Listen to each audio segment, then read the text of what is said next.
Opa. E aí, gente, a gente vai estudar as escolas de pensamento e os principais conceitos usados na geografia para explicar o que foi estudado e como devia ser estudado nas suas épocas e até hoje em dia. E para começar, a gente vai começar pela escola determinista, que é uma das principais escolas que existem. Se não, a, a primeira, eu acho, escola de pensamento científico-geográfico, vamos dizer assim. E ela foi fundada na Alemanha por Friedrich Hatzel, um geógrafo alemão, inspirada na teoria evolutiva de Darwin. Na teoria evolutiva de Darwin, Darwin fala que o mais adaptado vai sobreviver. E em certas, como posso dizer, interpretações, o mais forte vai sobreviver, o maior vai dominar e coisas do tipo. Essa, essa teoria defende o quê? Teoria geográfica, no caso. Defende o determinismo do local geográfico onde você está. Ela defende que o meio onde você vive vai determinar quem você vai ser. No caso, naquela época, se você nascesse perto de um rio, provavelmente você talvez fosse um pescador. Se você vivesse em meio a um mercado, provavelmente você seria um mercador. E, em tese, o espaço onde você viveria influenciaria na pessoa que você se tornaria. Esse é o determinismo geográfico. Você está determinado, o homem está determinado ao seu meio físico de vida, vamos dizer assim. E ele propunha isso, que a geografia devia estudar os fatores físicos do local para considerar quais efeitos teriam sobre a vida daquelas pessoas. Tipo, a pessoa vive em cima da montanha, ele teria que pensar, nossa, a pessoa em cima da montanha, ela vai ter que descer a montanha para ter uma relação, uma relação econômica e política com outras cidades, vamos dizer assim, troca, venda de produtos e é isso. E a partir de tudo isso, Friedrich Hatzel, ele compôs a ideia de espaço vital, que está aí. O espaço vital, inspirado também na teoria evolutiva de Darwin, é que uma nação precisa de um espaço. Porque, como nós estamos determinados por de onde nós nascemos, nós tivermos mais território. Com mais território, nós temos mais possibilidades de crescer. E no espaço vital, que em alemão é Lebensraum, ele diz que as sociedades mais evoluídas têm o dever de conquistar mais espaço, podendo assim subjugar quem eles acharem menos evoluídos. No caso de uma visão, Hitler usou essa filosofia para implementar o seu ataque a todos os países e a todo o seu território dominado, porque a Alemanha para ele era a Alemanha não só, mas a raça ariana, ela era superior às outras, então ela tinha que subjugar os territórios das outras raças, porque ela, como uma raça perfeita, tinha o dever de crescer e evoluir perante as outras. E foi isso que a escola determinista trouxe. Está determinado de onde você veio. E em resposta a ela, veio da França a escola possibilista. Uma escola que bate literalmente de frente com o determinista. Ela foi por Paul Vidal-Lablache e Ritter não está aí, mas Paul Vidal-Lablache é o principal, por isso que ele está aí.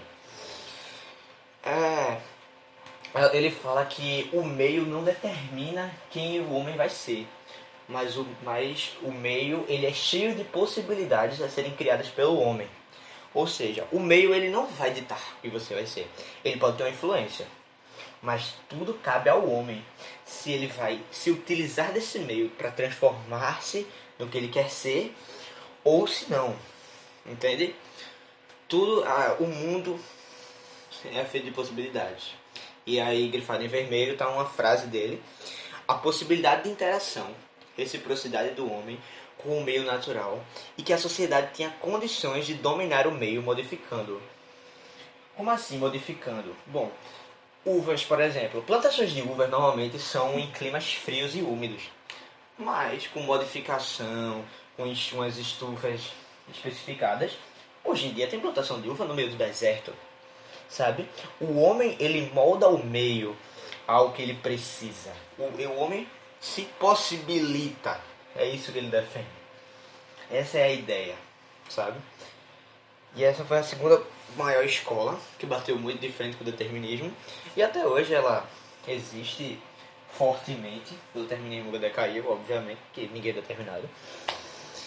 E a terceira escola, que surgiu depois da Segunda Guerra Mundial, na Grã-Bretanha e nos Estados Unidos, principalmente em Chicago, nos Estados Unidos, que é uma escola mais matemática, científica, que ela usa modelos científicos, ela usa pesquisas científicas, ela gosta de tudo exato. E a exatidão só se atinge pela matemática, sabe? E ela todo conhecimento é apoiado na experiência.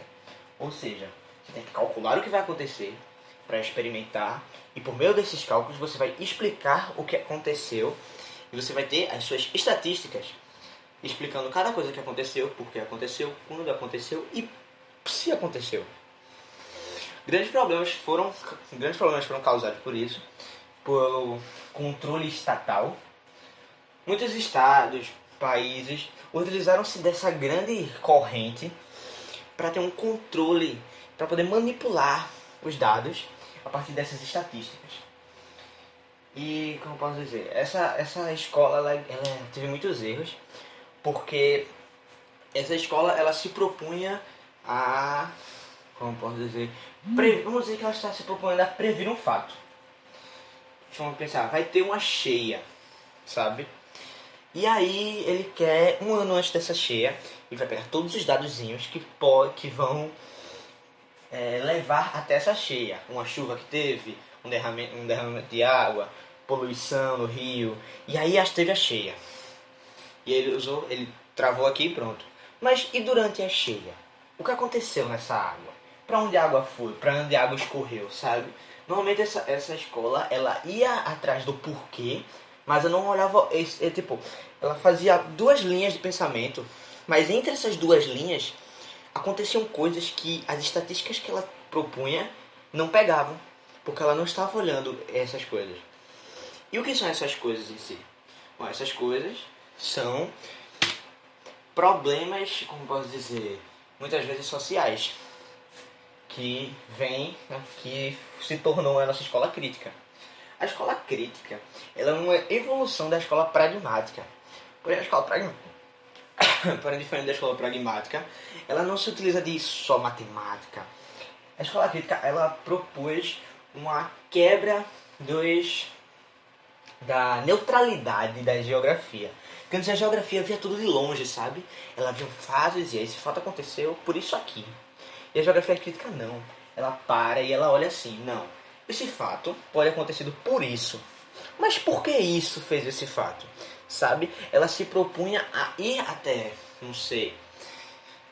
ela se propunha até aquele lugar, falar com as pessoas, assim, as pessoas que estudam geografia crítica, né, os pesquisadores, se propunha a falar com as pessoas que estavam lá e entender as motivações, entender as crises que eles passavam. Era a geografia que se propunha a aprender a partir das dificuldades e dos movimentos sociais que existiam para explicar os problemas não só geograficamente físicos, mas também geograficamente políticos. Sabe? No exemplo da cheia do rio, sem a geografia crítica, eles não levariam em conta, talvez, uma poluição que tivesse ali por conta dos moradores jogando, sei lá, garrafa no rio. A geografia, só que aí a geografia crítica ela faria. Ela olharia isso, faria, por que eles estão jogando garrafa no rio?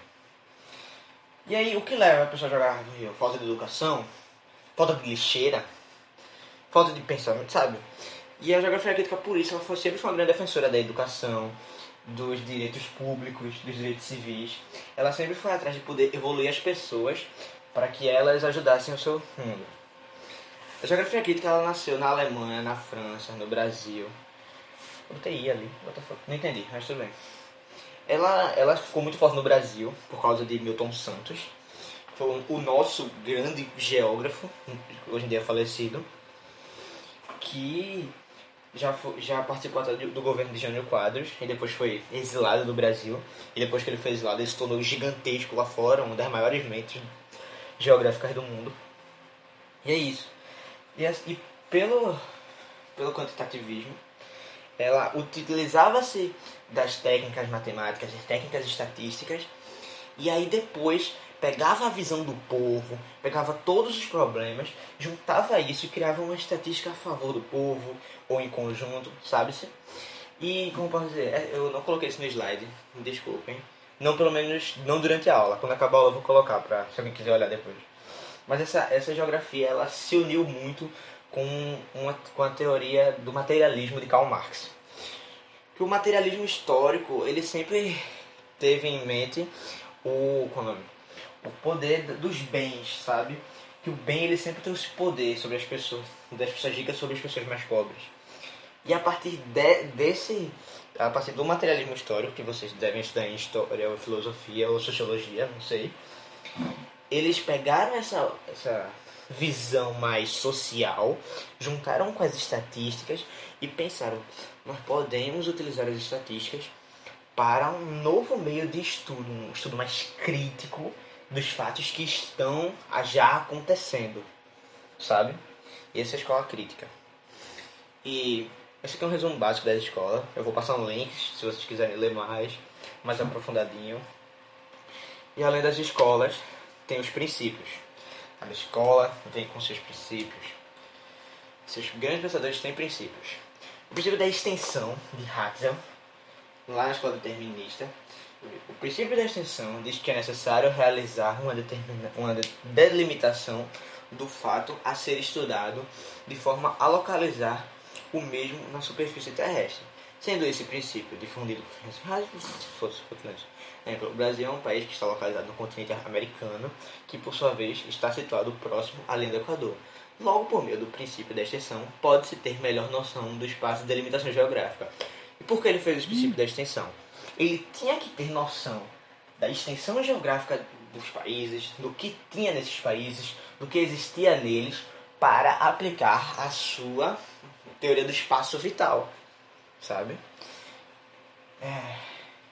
A teoria de que ele precisava de mais território. Mas assim, se ele pudesse ter em mente qual território é melhor dominar, ele dominaria o melhor, sabe? E esse é o princípio. Essa é uma junção dos dois princípios. Do princípio com a teoria dele, que fez Hitler escolher ele. Depois tivemos o princípio da analogia, por Karl Reiter e Vidal de Lablache, que é um princípio da escola possibilista, que ele traz em mente a comparação, obviamente, de duas características ou áreas diversas. Deixa eu ler. Isto é, comparação das realidades estudadas, estabelecendo características das diversas áreas do planeta. Esse princípio entende que a geografia deve descrever áreas, clima, vegetação, relevo, economia, diferentes e assim iniciar a comparação. Ou seja, a visão dele é que eu não posso pegar o Brasil e comparar com os Estados Unidos no talo, sabe?